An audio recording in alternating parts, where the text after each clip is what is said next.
அனைவருக்கும் வணக்கம். இது ஒரு அரசியல் சார்ந்த ஒரு வீடியோ. ஸோ நம்ம இந்த வீடியோ பார்த்தீங்கன்னா, ஒரு அரசியல் இருக்கவங்களுடைய ஜாதகத்த நம்ம எந்த மாரி துல்லியமா கவனிக்கணும். இல்லைன்னா, அதுக்கான அமைப்பு எப்படி நடக்குமேங்கிறத மட்டுமே தவிர, நான் இந்த கட்சிக்கு சப்போர்ட்டு, நான் இந்த கட்சிக்கு சப்போர்ட் இல்லைங்கிறது எதுவுமே கிடையாது. ஸோ நம்ம இன்னைக்கு பார்க்கக்கூடியவருடைய ஜாதகம் பார்த்தீங்கன்னா, பெரிய கருப்பண்ணன். அவர் டிஎம்கே மினிஸ்டரா இருந்தவரு. திருப்பத்தூர் தொகுதியில 2006, 11, 16, 21ன்னு வரிசையாக வெற்றி பெற்று கொண்டிருந்தவருடைய ஜாதகம். அவரு ஏன் பார்த்தீங்கன்னா, இந்த முறை தோல்வி அடைஞ்சார். அது ஒரு மெயின் ரீசன். அதுல எஸ்பெஷலி ஏன் இவரு அந்த ஒரு ஓட்டு வித்தியாசம், அந்த ஒரு ஓட்டு வித்தியாசம் தான் நமக்கு ரொம்ப ரொம்ப இம்பார்ட்டன்டான விஷயம். அப்போ வெற்றி வாய்ப்பு இருந்தும் தோல்வி அடையக்கூடிய அமைப்பு எப்படி இருக்கும், அதை பத்தி தான் நம்ம இதுல பார்க்க போறோம். ஸோ இப்போ அவருடைய ஜாதகத்தை பார்த்துட்டீங்கன்னா டீட்டெயில்ஸ் எல்லாமே இங்கேயே இருக்கு. ஸோ இது அவருடைய ஒரிஜினல் பர்த் டைம் தான். ஸோ அவர் வயது, அவர் தனுசு ராசி, ரெண்டாவது என்ன லக்னம், சிம்ம லக்னம், இது எல்லா டீட்டெயில்ஸும் இதுலயே இருக்கு. ஸோ இப்போ டேரெக்டாக நம்ம என்னன்னா, ஏன் இந்த முறை தோத்தாருங்கிறதுக்கான விஷயங்கள் போயிடலாம். ஃபர்ஸ்ட் திசை, நடக்கிற திசா புத்தி நம்ம ரொம்ப ரொம்ப ரொம்ப இம்பார்ட்டன்ட். அப்புறம் கோச்சாரம் போகணும். நம்ம திசா புத்தி சனி திசை சுக்கிர புத்தி. ஸோ இப்போ இவருக்கு சனி திசை சுக்கிர புத்தி பார்த்துட்டிங்கன்னா, சனியோடைய கிரக நிலைகள் எல்லாமே நல்லா தான் இருக்கு. ஸோ உங்களுக்கு சனி பார்த்தீங்கன்னா ராகுடைய காம்பினேஷன்ல, ராகு 10ஆம் பார்வையை சனி பார்க்கும். அதே மாதிரி சந்திரன். ஸோ சனி சந்திரன் ராகுடைய தொடர்புல ஒரு நல்லா தான் இருக்கு. என்னன்னா விரயம் அதிகமாகும், செலவுகள் அதிகமாகும், சலசலப்பு அதிகமாக வரும் இந்த திசையில. பட் வெற்றிக்கு தடையா இருக்கக்கூடிய அமைப்புல 2035 வரைக்கும் இருக்கு. ஸோ நம்ம கிட்ட கிளாஸ் அட்டன் பண்ண உங்களுக்கு தெரியும், திசையோட புத்திக்கு ரொம்ப பவர். திசை 50ன்னா புத்தி தான் 150% வேலை செய்யும் நம்ம சொல்லியிருப்போம். ஸோ இப்போ இவருக்கு நடக்கிற திசை சுக்கிர, சனி திசை சுக்கிர புத்தி. நான் ஆல்ரெடி ஒரு வீடியோ போட்டிருப்பேன் நம்மளுடைய இன்னொரு சேனல்ல, சுக்கிர புத்தி நடந்து ஏன் பங்குச் சந்தையில தோல்வி அடைஞ்சோம். ஸோ இப்போ இவருக்கு ஓவராலா பார்த்தா 3-10 குடைவன். சுக்கரன் பார்த்துட்டிங்கன்னா 6-8 12 இந்த மாதிரி ஜென்ரலான காம்பினேஷன்ல பார்த்தீங்கன்னா சொல்லுவாங்க. ஸோ இந்த பாவ அடிப்படையில் பார்த்தீங்கன்னா 3ஆம் பாவத்துக்குள்ள தான் இருக்கு. ஏன்னா 4ஆம் பாவம் ஆரம்பிக்கிறது இதுதான். ஏன் தோல்வி அடைஞ்சாரு அப்படிங்கிறது தான் இங்க மெயின்.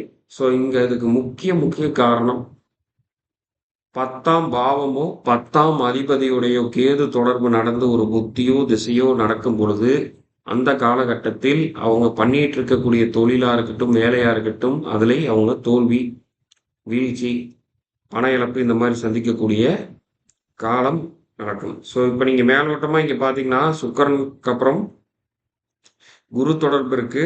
ஸோ அதனால என்னன்னா மேக்ஸிமம் இது ஒரு நல்ல திசைன்னு சொல்லுவோம். அப்புறம் செவ்வாய் இருக்கு, புதன். பட் இந்த இடத்துல மெயினா நம்ம பார்க்கக்கூடியது சுக்கிரன் 3 டிகிரி, கேது 5 டிகிரி. இதுதான் ஃபர்ஸ்ட் பேசும், சுக்கிரன் கேது. அப்ப என்னன்னா நம்மளுக்கு ஒரு தோல்வியை கொடுத்து திரும்ப வெற்றியை தரக்கூடிய அமைப்பு இந்த புத்திக்கு இருக்கு. சரி, ஏன் அது ஏன் பெரிய வித்தியாசத்துல இல்லாம ஒரு ஓட்டு வித்தியாசம். ரெண்டாவது பார்த்துட்டீங்கன்னா உங்களுக்கு இப்ப குரு பெயர்ச்சி ரொம்ப சாதகமா இருக்கு. ராசி குரு பார்க்குது, லக்கணத்துக்கு 11ல வெற்றிங்கிறது கண்டிப்பா இருக்கணும். இந்த ஒரு கேது, சுக்கிரன் கேதுவுடைய அமைப்பினாலும் மட்டுமே அவர் தோல்வி அடைஞ்சார். இந்த இடத்துல ஒரு கேள்வி வரும். அப்படி பார்த்தா விஜயோடைய ஜாதகத்துல சுக்கிரன் கேது திசையை நடத்தும். அவருக்கு சுக்கிரன் கேது சேர்க்கை இருந்து திசை நடந்தாலும் 10ஆம் அதிபதி சுக்கிரனா அவருக்கு வரல. அவர் கடகராசி. புரியுதுங்களா? மிதுனம் லக்னம் சொல்றாங்க, ஒரு சிலர் கடக லக்னம் சொல்றாங்க. நீங்க 2 லக்னம் எடுத்துட்டா கூட 10ஆம் பாவம் அது வராது. ஸோ அதனால ஒரு கிளியர் கட்டா அதுக்கு இதுக்கும் சம்மந்தம் கிடையாது. இந்த இடத்துல நம்ம பேசக்கூடியது 10ஆம் பாவத்துடைய சம்பந்தம் இருக்கிறதுனால தான். அப்போ அதை நம்ம தெளிவா புரிஞ்சுக்கணும். ஏன் இந்த கேதுவோட இம்பாக்ட் நான் நிறைய வீடியோல சொல்லிட்டே இருக்கிறேன். இந்த 10ஆம் பாவத்துடையோ நடக்கிற திசாபுத்தியோடையோ இந்த கேது இன்ஃப்ளூயன்ஸ் நடந்தால் கண்டிப்பாக ஒரு தோல்வியை கொடுக்கும் அப்படிங்கிறது. இப்போ எலெக்ஷன் மட்டும் இந்த 26/9/2026க்கு பிறகு நடந்திருந்தால் இவர் வெற்றியை யாராலையும் அசைக்க முடியாது. ஸோ இந்த தசாபுத்தி பீரியட் நீங்க பாத்தீங்கன்னாலே உங்களுக்கு தெரியும். இந்த இடத்துல அந்த சுக்கிரனை தாண்டி நடந்திருந்துச்சுனால் கண்டிப்பாக அவருக்கு வெற்றி மட்டுமே நிச்சயம். அந்த இடத்துல அவரை ஜெயிச்சிருக்கு. இதுல இன்னொரு விஷயமும் நம்ம நல்லா பார்க்கணும். இந்த இடத்துல வெற்றி பெற்றவருடைய, அதாவது தமிழக வெற்றி கழகத்துல இருந்து வெற்றி பெற்றவருடைய ஜாதகம் இவரை விட ஒரு 10% 5% எச்சா தான் இருக்கும். அதுவும் ஒரு காரணம். இவருடைய ஜாதகத்தை விட இன்னொருவருடைய ஜாதகம் குறைவாக இருந்திருக்கு, அவர் வெற்றி பெற வாய்ப்பு இல்லைன்னா இவருக்கு ஆட்சியை வந்து வெற்றி பெற்றுட்டு அதுக்கப்புறம் அந்த பதவியிலிருந்து பிரச்சனை வர்றது, திடீர்னு விலகிறது, ரிசைன் பண்றது, அந்த மாதிரி சூழலை இந்த புத்திக்குள்ள கொடுத்துருக்கும்.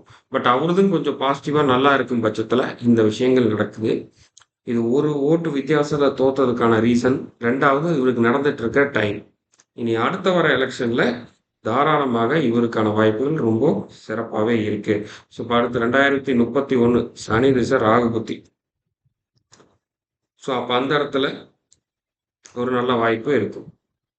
இந்த சுக்கிரன் தான் மெயின் அவருக்கான பாதகத்தை கொடுக்கக்கூடிய அமைப்பு. அது மட்டும் இல்லாமல் சுக்கிரன் வந்து பாருங்க, இருக்கக்கூடிய நட்சத்திர அதிபதியும் நல்லா தான் இருக்கு.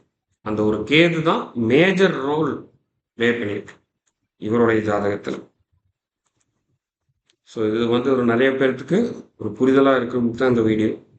ஸோ ஒரு அரசியல் ஒரு தலைவர் வந்து பார்த்தீங்கன்னா வெற்றி பெறார் இல்லை தோல்வி பெறாருங்கிறது அவங்க ஜாதகத்தை வச்சு துல்லியமாக நம்மளால் கணிக்க முடியும். ஸோ இந்த வீடியோ பிடிச்சிருக்கும்னு நினைக்கிறேன். மீண்டும் இன்னொரு வீடியோவில் சந்திப்போம்.